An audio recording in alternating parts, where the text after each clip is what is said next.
ನಮ್ಮ ಜೀರ್ಣಕ್ರಿಯೆಯನ್ನು ವೃದ್ಧಿ ಮಾಡಿಕೊಂಡು ದೇಹದ ಟಾಕ್ಸಿನ್ಸನ್ನು ಹೊರಗಡೆ ಹಾಕಿ ನಮ್ಮ ದೇಹದ ತೂಕವನ್ನು ಸುಲಭವಾಗಿ ಕಡಿಮೆ ಮಾಡ್ಕೊಳ್ಳೋದು ಹೇಗೆ ಅದನ್ನು ಈ ವಿಡಿಯೋದಲ್ಲಿ ತಿಳಿಸ್ತಾ ಇದ್ದೀನಿ ಸ್ನೇಹಿತರೆ. ವಿಡಿಯೋವನ್ನು ಸ್ಕಿಪ್ ಮಾಡದೆ ಕೊನೆವರೆಗೂ ನೋಡಿ. ಯಾರು ದೇಹದ ತೂಕವನ್ನು ಕಡಿಮೆ ಮಾಡ್ಕೊಳ್ಬೇಕು, ಹೊಟ್ಟೆಯ ಭಾಗದ ಬೊಜ್ಜನ್ನು ಕಡಿಮೆ ಮಾಡ್ಕೊಳ್ಬೇಕು, ಡೆಲಿವರಿ ಆದಮೇಲೆ ದಪ್ಪ ಆಗಿಬಿಟ್ಟಿದ್ದೀನಿ ಆ ಬೊಜ್ಜನ್ನು ಕಡಿಮೆ ಮಾಡ್ಕೊಳ್ಬೇಕು ಅಂತ ಯೋಚನೆ ಮಾಡ್ತಾಯಿದ್ರೆ ಈ ಡ್ರಿಂಕ್ ನಿಮಗೆ ಹೆಲ್ಪ್ ಆಗುತ್ತೆ. ಬಾಣಂತಿಯರು ಕೂಡ ಸೇವಿಸ್ಬೋದು. ಇದರಿಂದ ಮಿಲ್ಕ್ ಪ್ರೊಡಕ್ಷನ್ ಕೂಡ ಜಾಸ್ತಿ ಆಗುತ್ತೆ, ಡೈಜೆಷನ್ ಕೂಡ ತುಂಬ ಚೆನ್ನಾಗಿ ಆಗುತ್ತೆ. ಜೀರಿಗೆ, ಹೌದು, ಜೀರಿಗೆಯಲ್ಲಿ ಉತ್ತಮವಾದ ಪೋಷಕಾಂಶಗಳಿದೆ, ಉತ್ತಮವಾದ ಆ್ಯಂಟಿ ಆಕ್ಸಿಡೆಂಟ್ಗಳಿದೆ, ಕ್ಯಾನ್ಸರ್ ಬರದಂತೆ ತಡೆಗಟ್ಟುತ್ತೆ ಅಂತಲೇ ಹೇಳ್ಬೋದು. ದೇಹದ ವಿಷಕಾರಿ ಅಂಶವನ್ನು ಹೊರಗಡೆ ಹಾಕುತ್ತೆ. ಮುಖ್ಯವಾಗಿ ಸಣ್ಣ ಆಗಬೇಕು ಅಂದರೆ ಟಾಕ್ಸಿನ್ಸ್ ಹೊರಗಡೆ ಹೋಗಬೇಕು, ಜೊತೆಗೆ ಡೈಜೆಷನ್ ಇಂಪ್ರೂವ್ ಆಗಬೇಕು. ಅದಕ್ಕೆ ಜೀರಿಗೆ ನಮಗೆ ತುಂಬಾ ಸಹಾಯ ಮಾಡುತ್ತೆ. ಅಡುಗೆನಲ್ಲಿ ಜೀರಿಗೆಯನ್ನು ಬಳಸೋದು ತುಂಬಾ ಮುಖ್ಯ, ಪ್ರತಿನಿತ್ಯ ಬಳಸ್ತಿರ್ತೀವಿ. ಅದ್ರ ಜೊತೆಗೆ ಜೀರಿಗೆಯ ನೀರನ್ನು ಸೇವನೆ ಮಾಡೋದ್ರಿಂದ ನಮ್ಮ ದೇಹದಲ್ಲಿ ಇರುವಂತಹ ಹೆಚ್ಚುವರಿ ಕೊಬ್ಬು ನಿವಾರಣೆ ಆಗುತ್ತೆ. ಹೃದಯದ ಆರೋಗ್ಯಕ್ಕೂ ಕೂಡ ಇದು ತುಂಬಾ ಒಳ್ಳೆಯದು. ಯಾವುದೇ ಸೈಡ್ ಎಫೆಕ್ಟ್ಸ್ ಇಲ್ಲದೆ ದೇಹದ ತೂಕವನ್ನು ಕಡಿಮೆ ಮಾಡ್ಕೊಳ್ಳೋದಕ್ಕೆ ಜೀರಿಗೆ ನಮಗೆ ತುಂಬ ಸಹಾಯ ಮಾಡುತ್ತೆ ಅಂತಲೇ ಹೇಳ್ಬೋದು.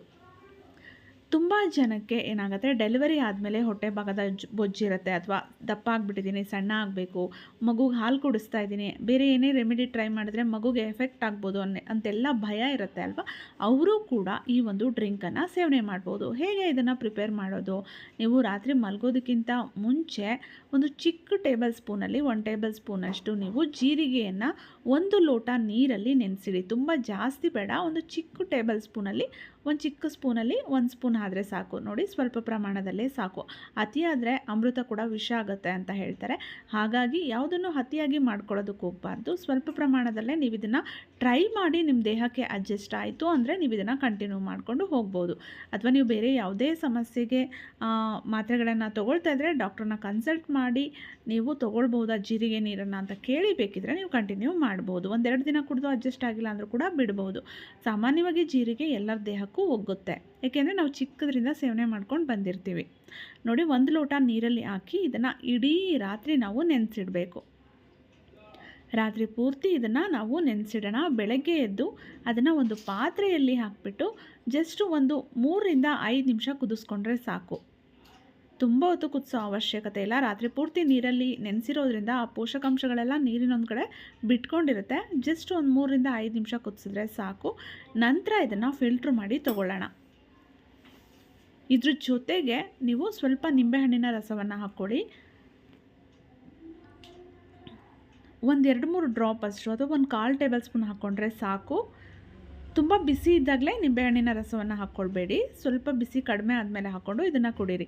ನಿಮಗೆ ಡಯಾಬಿಟೀಸ್ ಏನು ಪ್ರಾಬ್ಲಮ್ ಇಲ್ಲ ಅಂದರೆ ನೀವು ಜೇನುತುಪ್ಪವನ್ನು ಕೂಡ ಹಾಕ್ಕೊಳ್ಬೋದು. ಅದು ಕೂಡ ಡೈಜೆಷನ್ನಿಗೆ ಹೆಲ್ಪ್ ಮಾಡುತ್ತೆ, ದೇಹದ ಕೊಬ್ಬು ನಿವಾರಣೆಗೂ ಕೂಡ ಸಹಾಯ ಮಾಡುತ್ತೆ ಸ್ನೇಹಿತರೆ.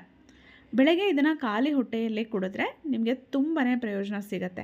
ಮುಖ್ಯವಾಗಿ ದೇಹದ ತೂಕವನ್ನು ಕಡಿಮೆ ಮಾಡೋದಕ್ಕೆ ಡೈಜೆಷನನ್ನು ಇಂಪ್ರೂವ್ ಮಾಡ್ಕೊಳ್ಳೋದು ತುಂಬಾ ಅವಶ್ಯಕ. ಆ ಡೈಜೆಷನ್ ಇಂಪ್ರೂವ್ ಆಗೋದಕ್ಕೆ, ಟಾಕ್ಸಿನ್ಸ್ ಹೊರಗಡೆ ಹೋಗೋದಕ್ಕೆ ಇದು ಸಹಾಯ ಮಾಡುತ್ತೆ. ಅದರಿಂದ ನಿಮ್ಮ ದೇಹದ ಕೊಬ್ಬು ಕರಗೋದಕ್ಕೆ ಇದು ತುಂಬಾ ನಿಮ್ಮ ಒಂದು ದೇಹಕ್ಕೆ ಹೆಲ್ಪ್ ಮಾಡುತ್ತೆ ಅಂತಲೇ ಹೇಳ್ಬೋದು ಸ್ನೇಹಿತರೆ.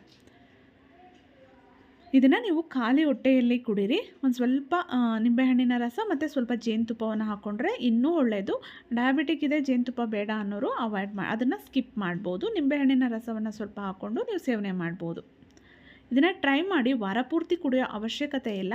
ನೀವು ವಾರದಲ್ಲಿ ಇದನ್ನು ಒಂದು 4 ದಿನ ಕುಡಿದ್ರೂ ಸಾಕು, ನಿಮಗೆ ಒಳ್ಳೆ ರಿಸಲ್ಟ್ ಸಿಗುತ್ತೆ ಸ್ನೇಹಿತರೆ. ವಿಡಿಯೋ ಇಷ್ಟ ಆಗಿದೆ ಅಂದ್ಕೊಂಡಿದ್ದೀನಿ. ವಿಡಿಯೋ ಇಷ್ಟ ಆಗಿದ್ದರೆ ವಿಡಿಯೋವನ್ನು ಲೈಕ್ ಮಾಡಿ, ಶೇರ್ ಮಾಡಿ. ಅನಿಸಿಕೆ ಅಭಿಪ್ರಾಯಗಳನ್ನು ದಯವಿಟ್ಟು ಕಮೆಂಟ್ ಬಾಕ್ಸಲ್ಲಿ ಕಮೆಂಟ್ ಮಾಡಿ ತಿಳಿಸಿ. ನನ್ನ ಚಾನಲಲ್ಲಿ ಸಾಕಷ್ಟು ಯೂಸ್ಫುಲ್ ವೀಡಿಯೋಸ್ ಇದೆ, ಫ್ರೀ ಇದ್ದಾಗ ನೋಡಿ ಸಪೋರ್ಟ್ ಮಾಡಿ. ಮತ್ತೆ ಭೇಟಿಯಾಗೋಣ. Thank you.